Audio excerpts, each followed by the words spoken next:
যে আমি আসলে সেই চরিত্রগুলোই করতে চাই যেগুলো একটু কঠিন হবে, চ্যালেঞ্জিং চরিত্র হবে, যেটা করতে আমার নিজেরও কষ্ট হবে। আলটিমেট রেজাল্ট কি হতে পারে, যে হয় আমি ফেল করব, না হলে শিখবো, না হলে ভালো কিছু করব। এই তিনটার বাইরে তো কিছু হবে না।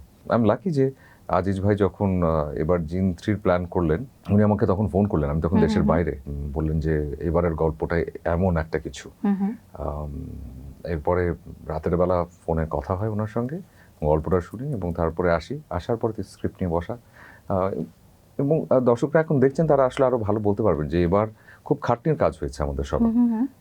প্রত্যেকটা চরিত্র, যে কটা চরিত্র এখানে আছে, প্রত্যেককে আসলে ভীষণ রকমের হার্ড ওয়ার্ক করতে হয়েছে, কারণ গল্পটাই এমন। তো নুসরাত ফারিয়ার সাথে কি এটা আপনার প্রথম কাজ ছিল? প্রথম কাজ। তো কেমন অভিজ্ঞতা হলো নুসরাত ফারিয়ার সাথে কাজের? ভীষণ ভালো, ভীষণ ডেডিকেটেড একটা মেয়ে, কোনোভাবে গিভ আপ করে না এবং ও যে কাজটি করতে চায় সেটা শতভাগ ভালোবেসে করে।